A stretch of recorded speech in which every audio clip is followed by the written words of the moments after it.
Hello বন্ধুরা, সবাই কেমন আছেন? আশা করি ভালো আছেন। তো বড় দিকে আমার প্রণাম আর ছোট দিকে আমার বুক ভরা ভালোবাসা। তো কিছু একটা বলবে আলমগীর, আপনারা শুনুন বন্ধুরা। আল্লাহ আল্লাহ ও গো আল্লাহ, ক্ষমা করে দাও, মাফ করে দাও। যতদিন জীবন বিনার বাঁচিবে, সুপথে চালাও, দয়াময়া দাও। তোমাকে না চিনিয়া, তোমাকে না দেখিয়া মানুষ হয়ে গেল অন্ধকারের পাপের জগতের মানুষ। কিন্তু আমি একটা শুক্রবারের নামাজেরই ঘটনা বলছি। আল্লাহ পাক রব্বুল আলামিন বলছেন যে আজ তোমরা নামাজ পড়ে তুমি এমন টিভিতে সাউন্ড দিছ যে তুমি আমাকে চিনার অপর অবস্থাতেই পরিচিত করনি। জি, নামাজটা পড়ে এলা তুমি বক্সতে গানের সাউন্ড দিছ।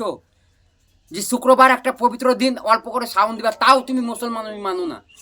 তাহলে খ্যাপা পাগলারা কি করে মানবে আল্লাহকে? 7179 ভালো মানুষ মানছে না আল্লাহকে। দিনরাত গান বাজনা সিডি এইসব পাপের ফসল। তাই আল্লাহ বলছে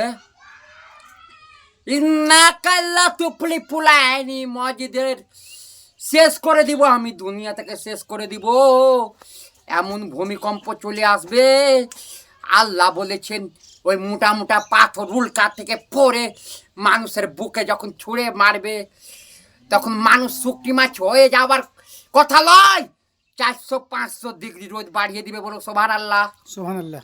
আর মানুষের ট্যাং খাবে তো রক্ত খাবে না, আর পুকুরিতে হাঁকবে তো গু বেরাবে না। এমন রোদ চলে আসবে যে আল্লাহ একবারে রোদ দিতে দিতে একবারে মানুষের দুবড়ি ঘাস হয়ে যাবে। সুবহানাল্লাহ, সুবহানাল্লাহ। কেমন করে সহ্য করবে ওই রোদের তাপ?